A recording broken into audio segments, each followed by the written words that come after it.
This is Join Us in France, episode 528. 528. Bonjour, I'm Annie Sargent, and Join Us in France is the podcast where we take a conversational journey through the beauty, culture, and flavors of France. Today, I bring you a conversation with Elyse Rivin of Toulouse Guided Walks about Simone de Beauvoir. Discover the fascinating life of this pioneering feminist, writer, and intellectual who challenged societal norms and left an indelible mark on women's rights and philosophy. She's been turned into a bit of a boogeyman by some, but you'll see that she made a lot of sense. This podcast is supported by donors and listeners who buy my tours and services, including my itinerary consult service, my GPS self-guided tours of Paris on the Voice Map app, or take a day trip with me around the southwest of France in my electric car. You can browse all of that at my boutique, joinusinfrance.com/boutique.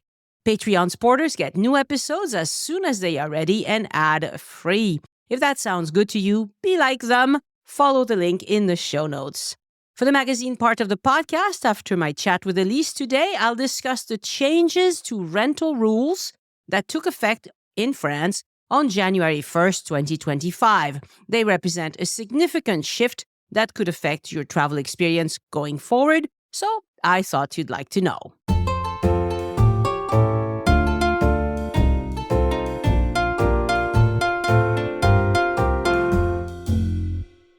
Bonjour, Elyse. Bonjour, Annie. We have a fantastic topic today, someone that I didn't know that much about. I only read one of her books very recently, but you had read more of her stuff. We're talking about Simone de Beauvoir. Simone de Beauvoir. This is in a series of extraordinary women that we started. Yes, indeed. With Simone Weil. So, Elyse, as always, I'm going to let you take it away because you like to do the biography type things. And then I will jump in to add my bit here. Jump, my froggy friend. There Yes. you go. Okay, so let's talk about Simone de Beauvoir. I don't know how many more Simones we're going to have, but there seem to be quite a few out there. Yeah. Simone de Beauvoir is really famous. I'd say famous now because this is a woman who was born in 1908 and died in 1986 and was extremely influential in intellectual circles and thinking circles, certainly in the mid-20th century, and a bit less as we get towards the end of the 20th century, interestingly enough. But she is really known as being one of the founders of the feminist movement. And I mean that in its largest sense, because you can argue that feminism is a bit different in each country and that it has taken certain turns and that the young women today do not have the same exact definition of feminism as perhaps was the case post-World War II. But she is definitely one of the people who is a founding member of the thinking behind feminism and certainly claimed it as a term that she herself wanted to use. Right. And so she is most famous for the book, The Second Sex. But she was also a prolific writer. She wrote many other things. And I think she was a really good writer, as a matter of fact. I mean, even though I hadn't read much, right, the one that I did read, I thought it was very well. Which one did you read? It was the one about the death of her mother. She wrote that late. And interestingly enough, Jean-Paul Sartre, who is, of course, extremely important in her life and is an intellectual, very important in France, said that it was her best piece of writing, interestingly enough. I am not surprised. It was, in English, it's called A Very Easy Death. And it's a very good book. Like, you can really relate to what she's talking about, seeing her mother get old and get very sick and die. Just like Annie Ernaux, the Nobel Prize winner, when we read her book about her mother, it's interesting. Maybe I know two other women writers who also did wonderful books about their mothers. There is obviously a reason for that. That of connection. Course. The thing about Simone de Beauvoir is that she was an extremely prolific writer, as you mentioned. She wrote quite a few books that were considered to be fiction. She won the Goncourt, which is the equivalent of the Booker Prize in England or the Pulitzer Prize in the United States, but even maybe more prized than that in 1954 for a book called Les Mandarins, which is really a kind of book about her and her group of friends, which is, of course, meaning she basically wrote about them and disguised it a little bit, but that's also the way Hemingway wrote about a fabulous feast in Paris and talked about all of his friends. But so she was known for that. She was also, of course, known for writing many, many essays. She was an essayist. She was someone who started out in life wanting to be a writer. That was actually, even as a child, that was what she had announced that she wanted to do. Simone de Beauvoir was actually born and brought up in a very conservative, Catholic, upper middle class family. And she was sent to Catholic school as a child. And it turns out that it was immediately recognized that she was quite brilliant. And even as a young child, she was way ahead of everybody else in her classes. And she originally was thinking of going into mathematics, of all things. Right. So I have been watching a lot of interviews with her because we have a lot of video footage, it's recent enough. And it turns out that when she went to the university, she signed up for 18 degrees at the same time. 18 degrees at the same time? 18. Because in France, you can sign up for as many programs as you would like. But then how do you take all the classes? Well, you don't. Oh. But you can go to the exams. Okay. And if you pass, you pass. Oh. Okay. And I did this in a way, but I only did two. I signed up for Doug d'Anglais because I thought my English was the cat's meow, which it wasn't. I realized that later when I really learned English. And I also did DUT de communication. So you could, when you're a student, you've paid your fee, you can sign up for as many things as you want. But 18 is ridiculous. So she wanted to learn all about science, all about philosophy, all about literature. And she had an enormous capacity for work. She had an enormous capacity to work, and she was extremely determined. Interestingly enough, she did actually wind up getting degrees, or almost got the degrees, in both literature and math. And then one of her professors told her that her thinking and her way of arguing would make her a perfect candidate for doing philosophy. Right. And so she wound up taking the exams to become a philosophy teacher, philosophy professor. And then she did the Greg. And that's very hard. I think it's extremely complicated to explain to non-French people what the agrégation is, because it sounds like it should be a PhD, but it's not. Right. No, it's a separate thing. You can be a doctor in a subject matter. Right. And not have the agrégation. No, because it's about education. It's about education. It's an extra exam that you take in front of a group of peers to prove that you can teach the subject. And it's the highest exam you can take in teaching beyond getting the postdoctoral university degree. For high school teaching, it is the highest exam. Yeah. Right. I had the good fortune of having a philosophy professor who had the agrégation. Ah. And let me tell you, he was very different from the other professors. No, he wasn't history. He was a French teacher, French literature teacher. And he was really outstanding. There's nothing we could throw at him that he didn't know. He read everything, even really modern stuff, even comic strips. He knew all the stuff.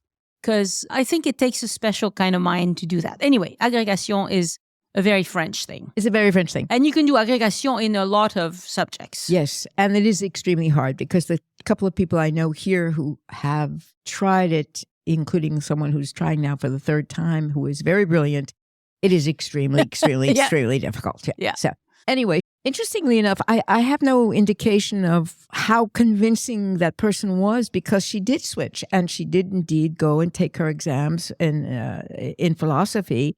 And it was then in 1929 that she received her agrégation, that she met in the process of doing her studies in the Sorbonne, that she met Jean-Paul Sartre, who I suppose we should really do a podcast about one day, because he is also extremely important as a thinker in France of the certainly middle 20th century.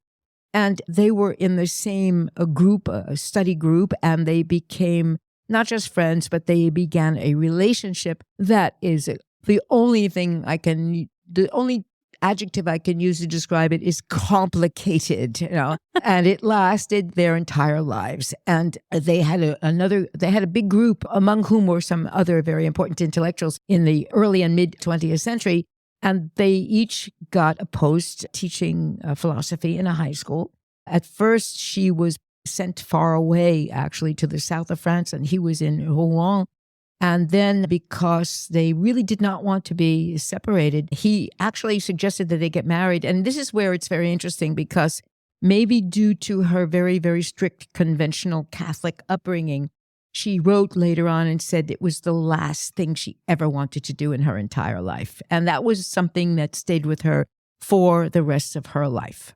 Right. So it's very interesting because starting at the age 7, this is one of those things that I heard in an interview. At age 7, she was playing in the park and a very nice woman remarked to her how pretty her calves were. And she turned around and said, I don't care about my calves. I'm a person. Like, my calves shouldn't matter at all. And she had that attitude throughout her life where she was very like, I am a thinking human being, not a pretty thing. So she was a believer in Catholicism until about the age 14. She says one day she just thought, I'm believing with no good reason. Like I can't think of a good reason to believe this or to disbelieve this. Perhaps it doesn't matter at all. And that was the end of that. And that was the end of that. Yes. Well, I do understand that, to be honest. I mean, I had something similar. But typically young women who are very pretty, they wouldn't reject a compliment based on their looks. Like they would, oh, thank you so much. They would, if you happen to not be pretty. She wasn't a great beauty, though. She was not somebody who became attractive to other people and to men because of her look. It was her intellect that attracted everybody. Right. But she was also a fine looking person. She was fine. Yeah, she was a good looking person. Like, at any rate, I thought it was interesting that from a very young age, she rejected this like, oh, don't you look pretty and marvelous? She was like, Yeah, something happened, interestingly enough, somewhere that very early on, she insisted that she wanted to be recognized for her intellectual capacities. Which was great. Which were great, really. I don't know. It's interesting to think about that because, of course, her mother did not approve of her choices in life for a long time, yet it didn't bother her and she stayed close to her mother at the same time. Yes, so that's really interesting as well, that she was totally, the traditional French woman at the time was married, raised her children, might have had a job until she started having children. Right. And then that was the end of that. And we're talking, don't forget, she came of age in the 20s. Which is still a time women did not vote. Most people did not work unless they were relatively working class poor and they had to work, helping their husbands, like in a shop or something like that. And she didn't come from that kind of a background at all. No. Her parents, they lived on their kind of une rente. They had property. So they had property and they just had income coming in from property, from bank accounts, from this and that. Yeah. But so it's interesting to see that she just forged ahead. I mean, she was just this kind of bulldozer intellectually. And she and Sartre became the center of this very, very important group of intellectuals and thinkers. Interestingly, at some point later on, near the end of her life, she was talking about Paris and the fact that she lived for a while when she was even a child near La Rotonde in the Montparnasse area. And at the end of her life, she had an apartment across from the cemetery of Montparnasse, which is actually where she is buried. And she said, my life is Montparnasse. Right. Her life, watching all those documentaries about her life, I thought, I could write a voice map tour based on her. Yeah. Because it's all in the same area. And I don't think very many people would be interested in that, so I'm probably not going to do it. But no, there's not that much to see except to say, oh, she ate here, she slept here, that kind of thing. But Saint-Germain-des-Prés also had a big, I do know for a fact that in my Saint-Germain-des-Prés voice map, I point you to where she and Sartre had hotel rooms. Uh-huh. Because he lived in hotels. He lived in hotels. Yeah. And she basically stayed next to him, basically. Yeah. Yeah. And then, of course, they had all these friends that were the jazz people in Saint-Germain. I mean, this was all part of that whole epoch anyway, Boris Vian and all those people.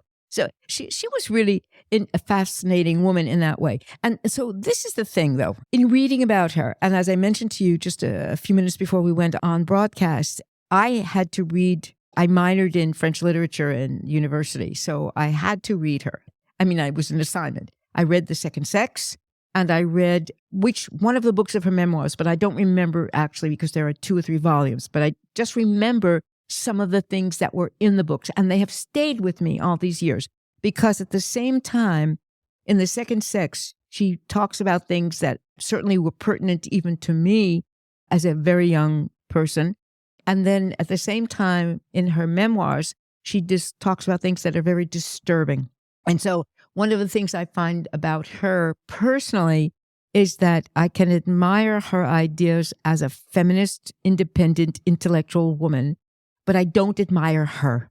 And I don't admire her because I think that a good part of her existence was in contradiction to what she actually wrote about. And so that upsets me and that bothers me. Not that it makes any difference one way or the other in terms of history or anything else, but she had this complex ambiguity because at the same time, she insisted on the independence of women. She insisted on women being intellectual beings. She also talked about something that is very pertinent today, and that is that being a woman is a social construct, that it is not a destiny by sex because you're born with a female sex. And today, a lot of young people really would understand that very, very well. Whereas at the time that she was living, that was not something that people would be willing to talk about at all. Yes, right. That's right. Yeah, she was revolutionary in many ways. She was ahead of her time, let's put it that way. Because I heard her on many interviews say that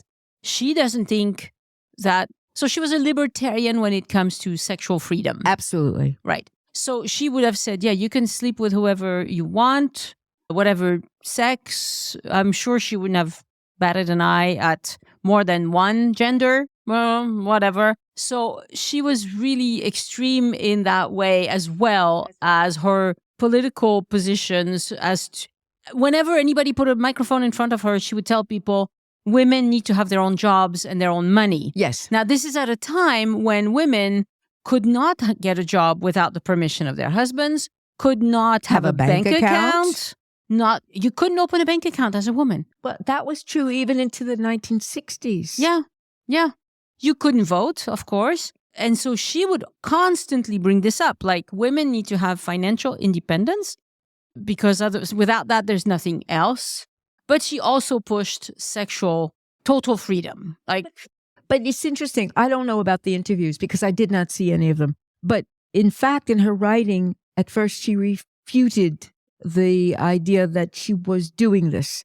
She did not admit to it. She did not admit to it till much, much later in her life. And in fact, 2 of the women, what happened was, and it's hard to know exactly how this began, but of course, we're talking about a time up till 1968 when women were in school with women and men were in school with men. Right. There was no co-ed education in France until after 1968.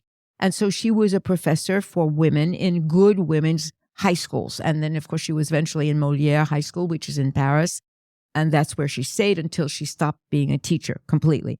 But she started having relationships in the real sense of the word with some of the students. Now, obviously, this is why I find it problematic, is because she would choose the most brilliant students.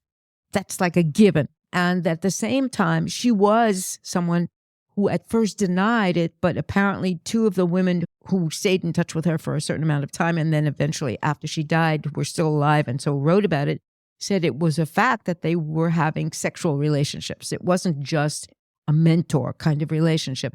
And she didn't want to admit it. So she spouted things that she did not at first wish to really admit, probably because it would have banned her from a good part of society. Well, and she could have lost her job, probably. Well, she did eventually. And she was suspended twice for complaints about it. Today, she would be taken in front of a tribunal, in front of a judge.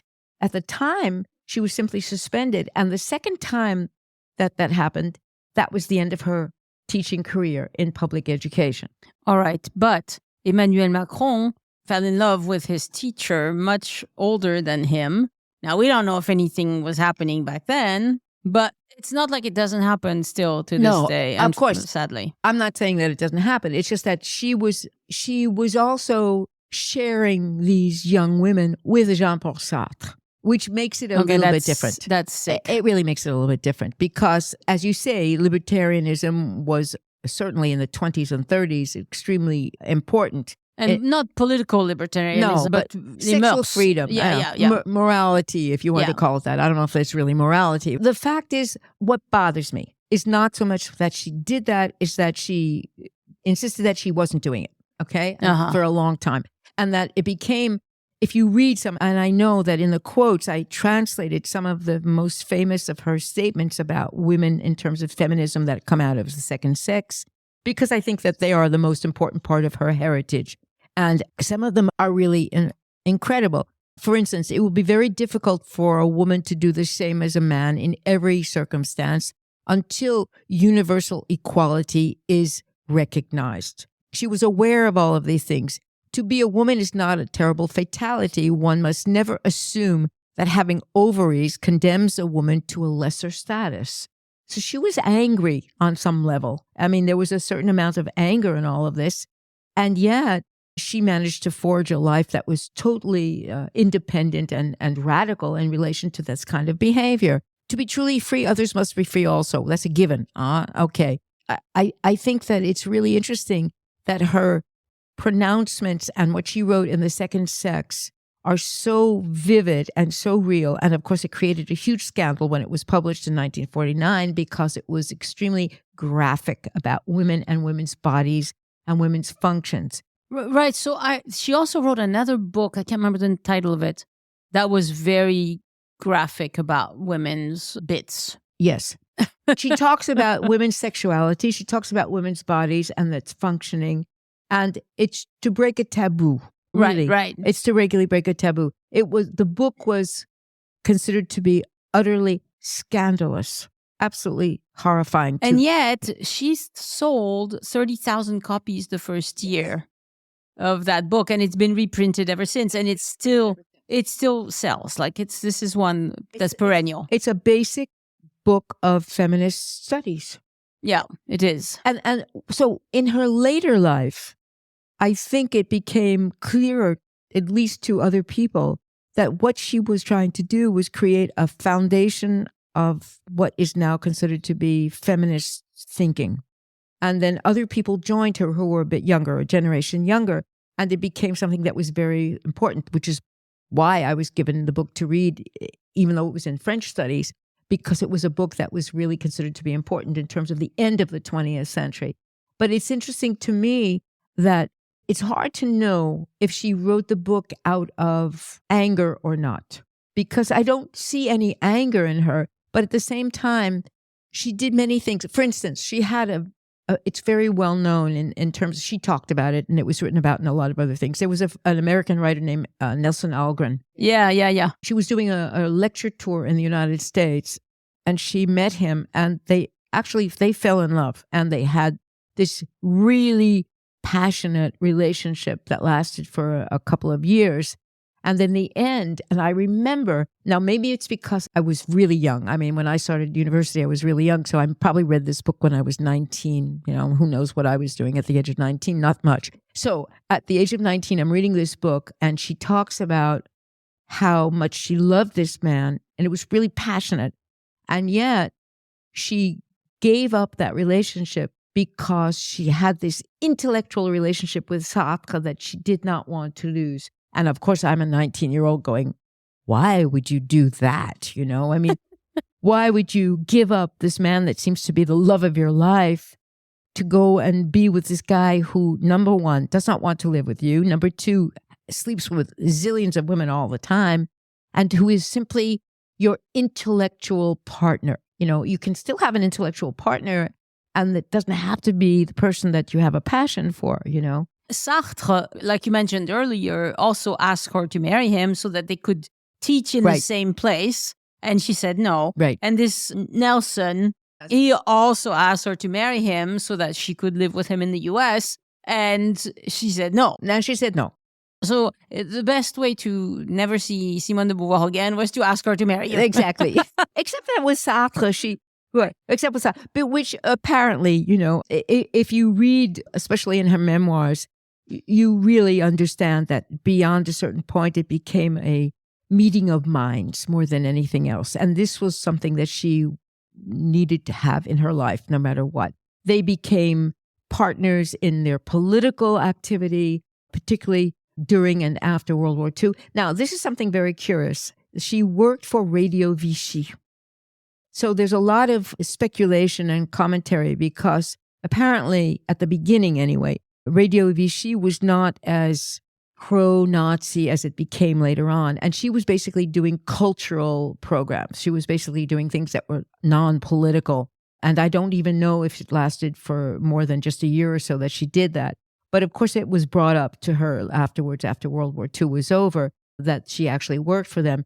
But at the time, she didn't consider that to be any problem whatsoever, Their relationship with the Second World War was complicated because I think you could classify them as resistant in their heads, but they never did anything about it. Not a thing. Which puts them right in line with most French people, if you think about it. Most French people never did anything. A few entered the resistance. I mean, perhaps, 5% of the population, maybe at most. Don't quote me on that. I'm just guessing. But, they didn't do anything about it. And her excuse was, well, we're not political, But then later, they became very political. Yes. To absurdity, as a matter of fact. That's the reason why I think. I mentioned to you earlier that with Simone Weil, there's no part of her life that I don't admire. All of it. Whereas Simone de Beauvoir, I admire some of her writing and her activities and what she promoted. But there's a lot of it where I'm like, ooh. Yeah, I agree with you. We don't always agree on which parts we go about, but it is true. She was not she was a relatively complicated person in that sense. Yes, you're absolutely right. And it is interesting to think that now Sartre, for those of you out there who really have no idea, Sartre is in a way even more complicated because he was a philosopher. He wasn't just a philosophy teacher. He was actually a philosopher. I would say she was a writer. She was basically a writer. He was a philosopher, and he was the inventor, if you want to call it that, of existentialism, which some people have called very nihilistic, and other people have simply said is more of a way of dealing with the reality of being a human being making moral choices without it being connected in any way to religion, which is kind of the way I see existentialism, But it influenced a huge 2 generations of writers and 2 generations of thinkers. And at first it was Albert Camus who was very influenced by it. And then he went off to sort of do his own thing, which is a lot more humanistic in approach.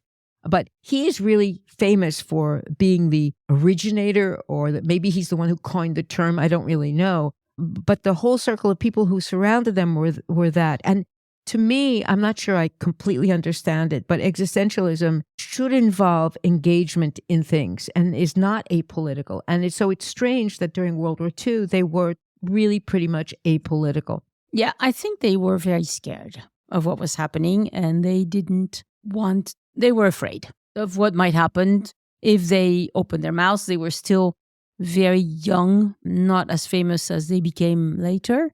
And they had just enough fame to be noticed, but not so much that they were out of reach. Like, when you get to a certain level of fame. You think you're untouchable? Yeah, you might be untouchable. You might be like Stephen King. Stephen King constantly talks smack about Donald Trump. It's not going to hurt him. No, but nobody cares. I mean, he's not a politician. Right. But he's untouchable in that sense, It won't make any difference. Right. But if you're somebody much, much smaller that has some fame, but not so much, you might be careful what you say. And also, but what's interesting then is that we come out of World War II, and it is in 1949 that she publishes The Second Sex. Right. If I'm not mistaken, it was in 46 that women were able to vote for the first time. So this is just post-World War II. And it is in 49, after having written quite a few books, that she publishes and makes a huge success and becomes notorious for The Second Sex. And I think that is really her seminal work. I mean, her writing that is fiction is one thing. Her essays are interesting. But really, if you think about it, The Second Sex is groundbreaking in terms of talking about women and talking about their equality, talking about their bodies.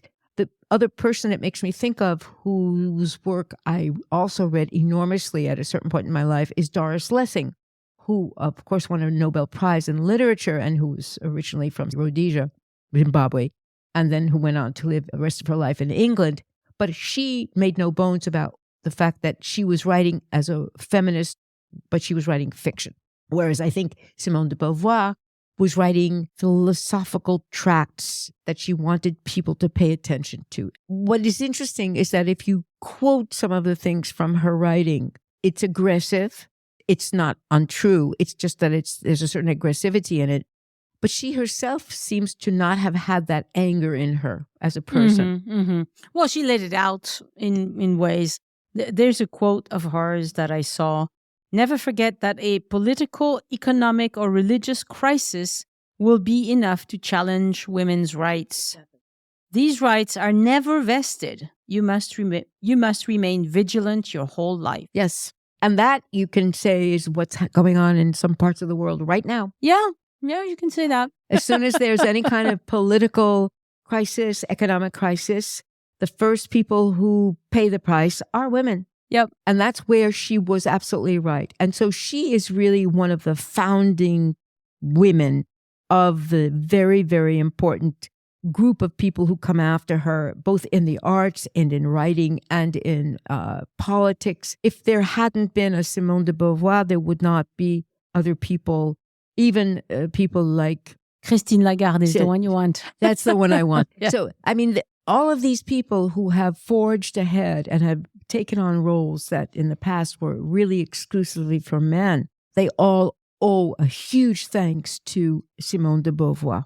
Even if she basically was a theoretician, she is really one of the 2 or 3 people who created the structure for all of this to happen in the last 50, 60 years. So let's talk a little bit about things that happened towards more the end of her life. Yes. So this Nelson Algren was a communist thinker as well, as far as an American can be a communist. So that probably influenced her some, but later in her life, she was a dedicated communist. Like, she really believed. But she never joined the party. She didn't join the party, but that's all she ever not do. Yeah. She was invited by Russian, Chinese, Cuba to be, on official visits, and they would parade her and Sartre, saying, see, these great French intellectuals are with us, and isn't that grand, whatever. And they really promoted the idea of communism in France, saying that that's how the world should be run, and totally ignored the horrible things that were happening. If they had inquired even a little bit, they would have known. I mean, Mao Zedong killed a lot of people. And Stalin killed a lot of people. I don't even think a lot is the correct word. Yes. I mean, millions and millions and millions. Yes. Now, my understanding is, particularly in France, but not only, that there was a whole group of intellectuals just immediately post-World War II who became what these were. That is what Simone de Beauvoir and Jean-Paul Sartre were, which is simply what is called fellow travelers. That is, they were highly sympathetic to all communist causes, but they did not actually belong to the Communist Party. And because they were relative celebrities, intellectual celebrities, but there were also others who were entertainment celebrities, they were invited to these countries like China and to Stalinistic Soviet Union to be shown off. And of course, became basically the puppets by doing so. Now, in the case of some people, they realized what was happening. And that is the case of, for instance, Yves Montand and Simone Signoret. It took them a number of years, but they eventually came out and spoke and admitted to having been used, and then publicly changed their ideas. But I don't know that Simone de Beauvoir ever did. She did not. So she had written a book called The Long March or The Longest March or something like that. That was all in praise of what Mao was doing. And she later said, okay, this was, I made a mistake. But she never said that Mao was wrong or was a murderer or any of that thing. She just said, oh, my book went a little too far. You know? Whereas Camus, for instance, he said, no, that is just, we cannot treat people that way. You know, because he was more of a humanist and he cared more about the fate of people. Whereas Simone de Beauvoir and Jean-Paul Sartre were more, the ideas of communism made sense to them. And so it didn't matter what it did in reality. They just wanted a perfect political system, which of course it is not. But they saw it that way. And so they were really complicated, I think. And it's hard to not just go, how can smart people like them be taken in that way? Like, well, sweetheart, you know, smart people are taken in by lots of things. I mean, it isn't just communism. I think that there was a time, I think, from what I understand, with a certain number of these people. Now, as you mentioned, I mean, Simone de Beauvoir was a brain. I mean, basically, you know, whatever else you can say about her, she was a brain, you know, and so was Jean-Paul Sartre.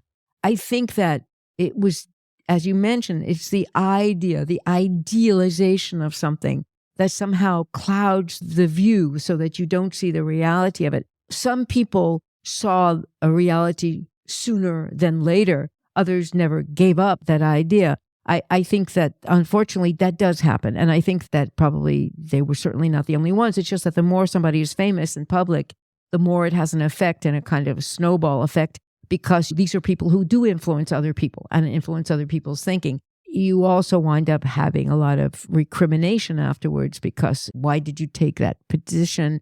Why did you not speak out against this and that?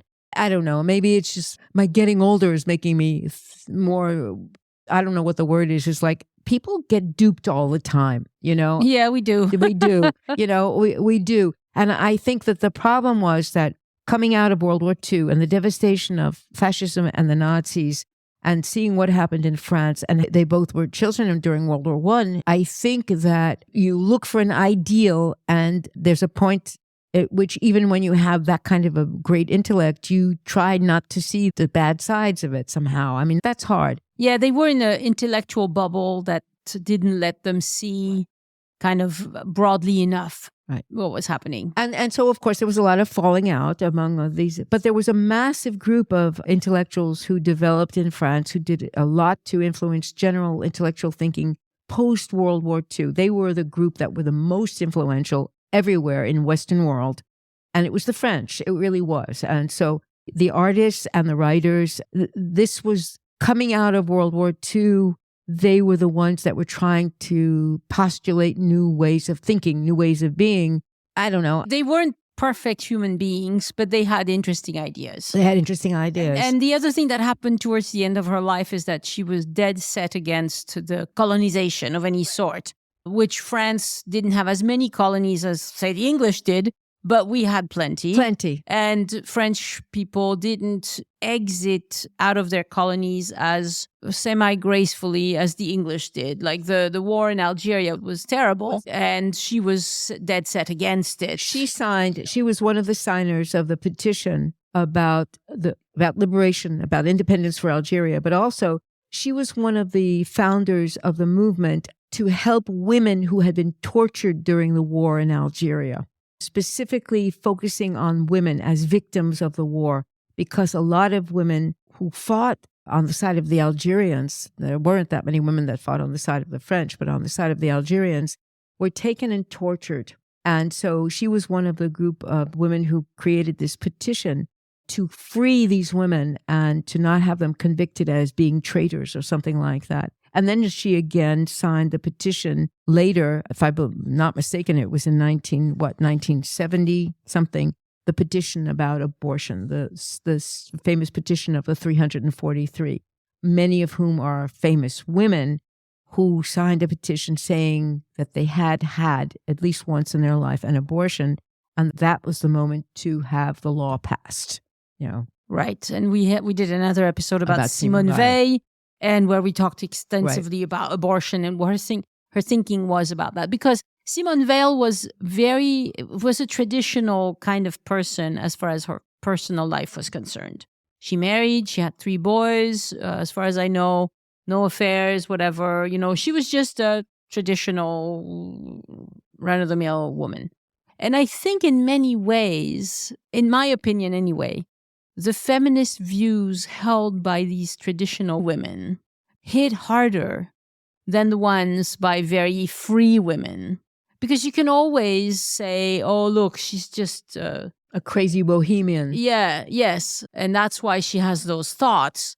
Whereas with Simone Weil, she was very traditional, but she still said, we have to have women have the freedom to make decisions about their own bodies and their own bank accounts and their own voting and all of that. And these concepts are being challenged in some countries, and it's really the fight is never won.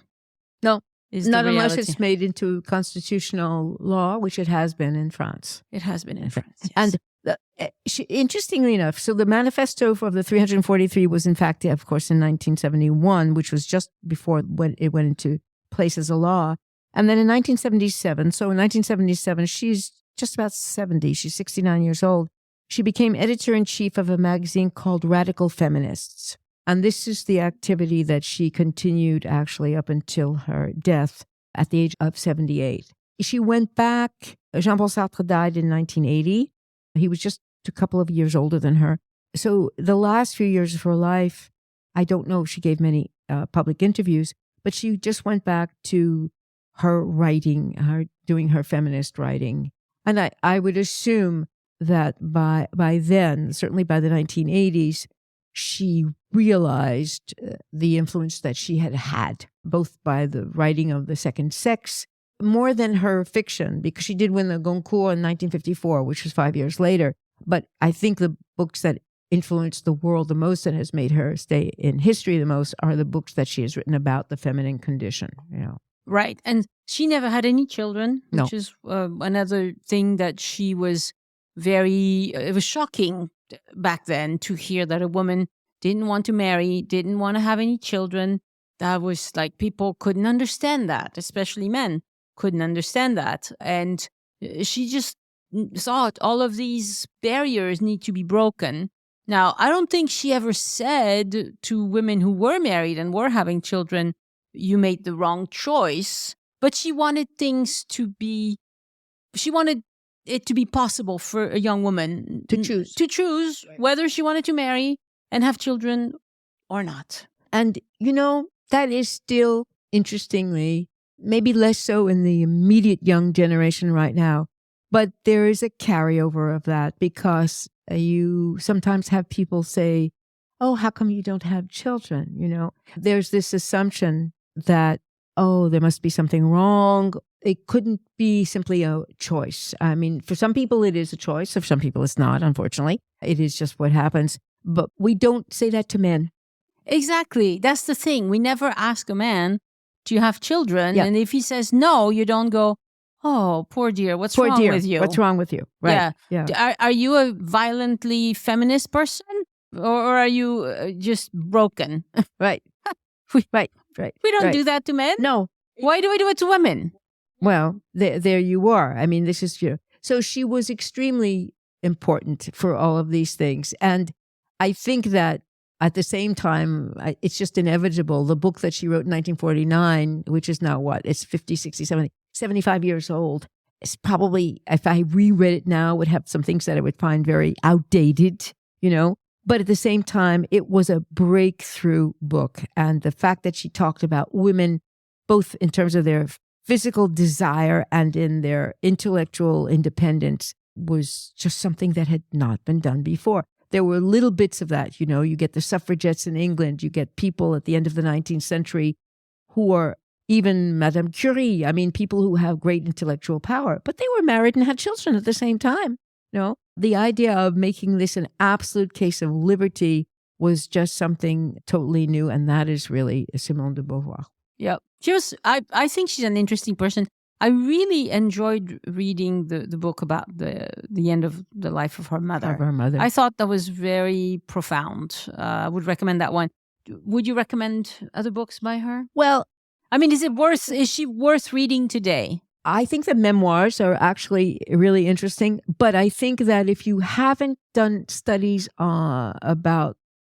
if you don't know any of these people, it might not mean that much, because she mentions all of these intellectuals of the 30s, 40s, 50s, and 60s, some of whom are not even alive anymore, but they were the powerhouse. France was the intellectual powerhouse mid-20th century in general anyway. I found it interesting, even though I had no idea who some of these people were, because she talks about her place in all of this. So I don't know. I would be interested maybe even rereading some of those texts again to see how interesting I find them now. But I think mostly they're interesting to see how she positions herself as a woman in the midst of all of this, because it was pretty male heavy anyway. Yeah. And they might be in the public domain by now. I think they are. I wonder if I could find somebody who read The Second Sex recently. Yeah. I mean, not on Audible. It's not on, well, it is on Audible, but I would have to use a credit. And I was like, and it's a really long book. I was like, I don't really want to listen to all of that. I can't believe that I actually read it all. Maybe you didn't. Pretty sure I did. Maybe you read the Cliff Notes. No. I did read the Cliff Notes for a couple of the literature pieces that we had to read in class, because I just couldn't wade my way through it, But yeah, well, professors I had then are probably all gone and in heaven right now, so it wouldn't make any difference, But no, I did read the book, and it left a lasting impression on me. It really did. And also the fact that it was such a controversial, shocking book, I think would make people want to read it. I mean, a person like you, I think you'd want to read it because it's like a shocking book. Well, especially, I grew up in a, really relatively nice, conventional, lower middle class family, I was supposed to grow up to be the good little girl and be well behaved and do all of that kind of stuff, You were for the most part. Well, I was until I got into art school and then all hell broke loose, One of these days, we're going to have to do an episode called When All Hell Broke Loose with Elyse. Yeah. I think that maybe there are excerpts that stay in my mind after all these years, just because I was from a relatively sheltered background. And it was like, you read these things and you go, I don't think that young people today would have the same reaction. I think that maybe not. It's a totally different world. Maybe not. But all these things that she wrote about the female bits, it's like nobody cared. Like nobody wanted to see it or talk about it or explore it, or it was like, Well, okay. Now there is a thing though that, for instance, you have writers. I may be wrong about the chronology, but you have a writer like Anaïs Nin, who was involved with the writer Henry Miller. These were people who wrote things that were fiction, and it was scandalous. And in fact, in some cases, it was actually banned or censored. But it was considered to be fiction. It was sold as fiction. Whereas the difference is that Simone de Beauvoir was writing not fiction, because basically you can get away with a lot of stuff if you call it fiction, Sure. Whereas what she was doing was documenting what it was like to be a woman. And I have to say that those pieces did not shock me so much as they were really a revelation to read a woman talking about them. She also wrote something that has stayed with me all these years, and it's actually, unfortunately, even more pertinent now than it was before. And that is, she said, as you get older, your body gets older, but you stay the same young spirit that you always are. Sure. You just are. You're you, yeah. You are just you, And so there are lots of things like that in the book that are really, really interesting to read. I don't remember, to be honest, if she talks about some of the intrigues in her personal life. That's something else. I think she talked more about the female condition. A woman in the United States who followed a generation later is Germaine Greer, who I think is actually still alive. She must be quite old now, but who basically followed with a book about the female condition, but was much more conciliatory towards men. And so to end on a happy note, let's say that If you want to follow in Simone de Beauvoir's footsteps, go visit Montparnasse. Go to the cemetery at Montparnasse. They are buried next to each other. She and Sartre are together.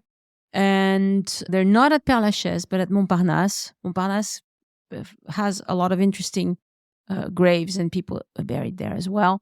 And also, La Rotonde is a lovely restaurant. I really like it.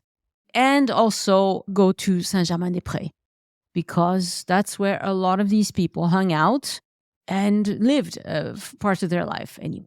Yes, and you can sort of feel the ghosts of Simone de Beauvoir, Jean-Paul Sartre, maybe Boris Vian, and all these people hanging out in the cafes right around there. They're there in spirit all the time. Thank you so much, Elyse. You're welcome, Annie. Au revoir.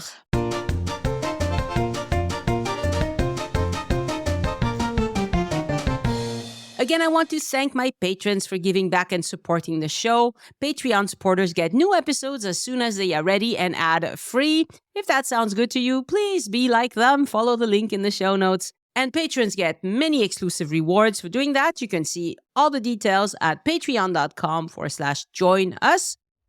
Patreon. Join us. No spaces or dashes. And a special shout out this week to our new Join Us in France champions, Verity Democ, who is a new yearly patron from Canada, Pam from Australia, Arthur Siegel, Ashley Senfield, Martha Meyer, Karen Dunn, Diane Goldman, Ellen Pearson, Virginie Robertson, Timothy Dias, Azura Sanchez, and J.R. Hill. Karen wrote, I've been listening to your podcast for about 6 months. It has been extremely helpful and entertaining. Thank you so much for valuable information. Thank you for those kind words, Karen. And thank you, Teresa Perdue, Ted Nunn, and Chris Larson for renewing your yearly membership. Thank you, Heather St. Jacques, Stephen Struck, and Alexis Butler for editing your pledge up. And to all my current patrons, it's wonderful to have you on board in the community of travel enthusiasts and Francophiles who keep this podcast going. And to support Elyse, of course, you've heard today how wonderful she is. Go to patreon.com/ElyseArt, ELYSART. My thanks also to an anonymous donor who sent in a generous one-time donation using any green button on joinusinfrance.com that says, Tip your guide. That person wrote, Annie, thank you for your amazing work. I prefer to remain anonymous. Happy holidays. Thank you. And Happy New Year to you as well, anonymous donor. I want to share an email exchange I had with Brenda Johnson soon after she became a patron. I edited what she wrote for brevity. Bonjour, Annie. I counted up and I have visited France 16 times. My first trip to Europe was in 1980.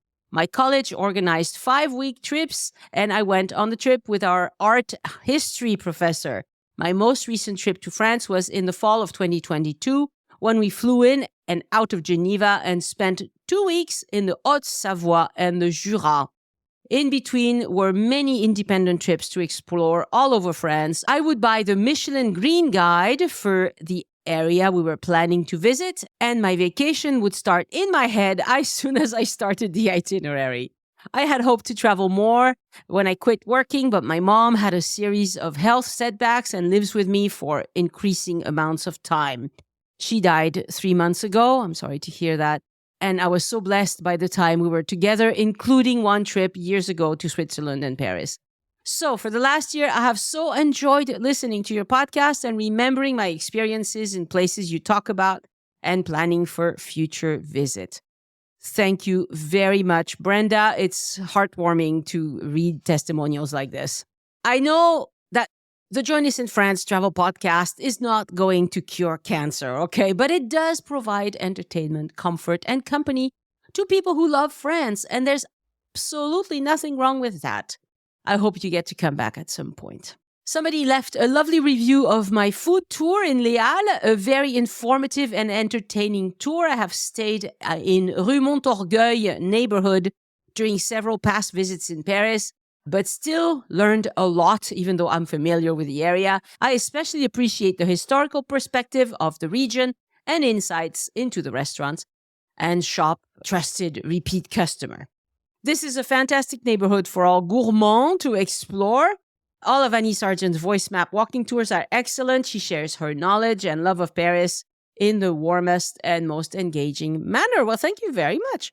About my Montmartre tour, truly excellent. This tour had so many great stories of the area. I feel lucky to have found it. Highly recommended. Thank you. And about my Saint-Germain-des-Prés tour, fantastic tour. Easy to follow. Took me places I would not have ventured without it, and great stories to go along. Another thing about my tours is that I update them when necessary. I'll be on my way to Paris next week, actually. Or the week after that. I can't remember. Anyway, soon to change my de la Cité tour, which includes Notre Dame, because things have changed a lot around there, haven't they? I mean, it's a beautiful, beautiful change. And remember that podcast listeners get a big discount for buying these tours from my website. And if you buy directly from me, remember, it's a manual process. I'm not a robot. So give me a few hours to send you the codes. If you need them immediately, get them from the Voice Map app directly, and then that's a direct download immediately. If you want to read more reviews of these tours, go to joinusinfrance.com/VMR. That stands for Voice Map Reviews. And if you're thinking about a trip to France this year and have a hard time deciding what to do, I can help you with my one-on-one consultations on Zoom. For most podcast listeners, the Bonjour service is all you need. We talk for an hour and I help you make some choices, okay? Because a lot of people, they're not sure how long to spend, to do it this way or that way. I can cut to the chase for you because I've done these things. I know that people who listen to the podcast have a lot of information. They know a lot.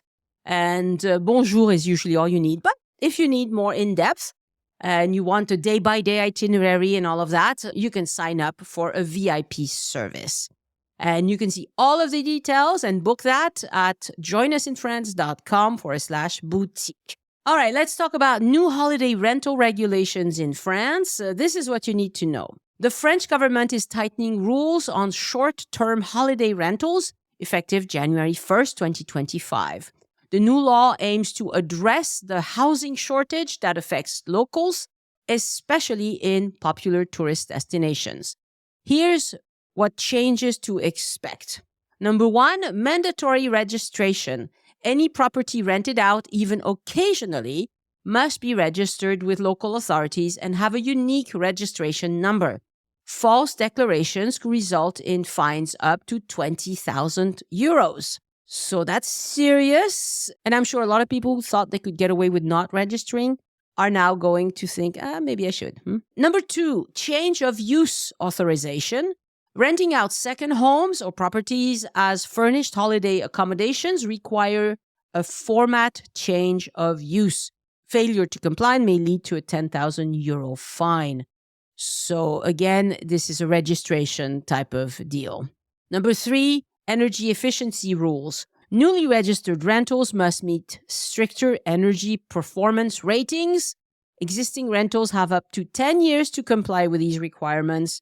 This is affecting all rentals, whether they are long-term or short-term. And if you ask me, it's a good thing. We need to do better with energy efficiency in our homes. Number four, tax reforms.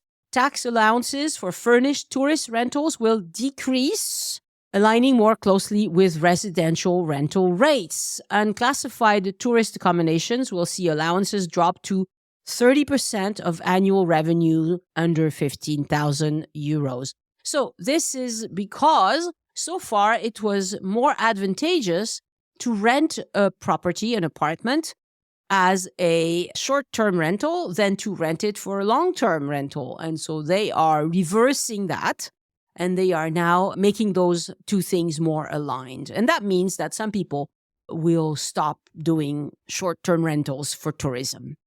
Number five, rental caps for primary residences. The annual limit for renting out primary residences as holiday rentals is reduced from 120 to 90 days. Okay, so really it has to be occasional and not, because 120 days is quite a lot. Number 6, local authority powers. Local governments can impose stricter rules, and by local governments we mean cities, including rental bans in specific areas such as Montmartre and the Marais in Paris, because there it is out of control. People cannot find a place to live because just about every property there is just for short-term rentals, and that has to stop. I'm all for travel, but come on. So, the law also affects second home owners who must now declare rental income to French tax authorities, even if they reside abroad. So, there might be some of you listening who own property in France and rent it out. Well, it affects you as well. Airbnb responded by saying that these changes could harm families relying on rental income, while some locals applaud the measures as essential to protecting community housing. And for that, yes, that's a political question. Personally, I think that it's okay to rent your home so long as you're willing to play by the rules, and it's fine to impose some rules on property owners. I think you should consider these new regulations if planning to rent property in France, either as an owner or as a renter. I agree that rentals make sense for folks who travel with children and families. They also make sense for folks who want to cook most of their own meals. And I wanted you to be prepared for changes, possibly price increases, as owners pass the cost of renovations and regulations onto the renters. My thanks to podcast editors Anne and Christian Kotovan, who produced the transcripts. Next week on the podcast, an episode with Catherine Butler about how to enjoy a romantic vacation in Paris.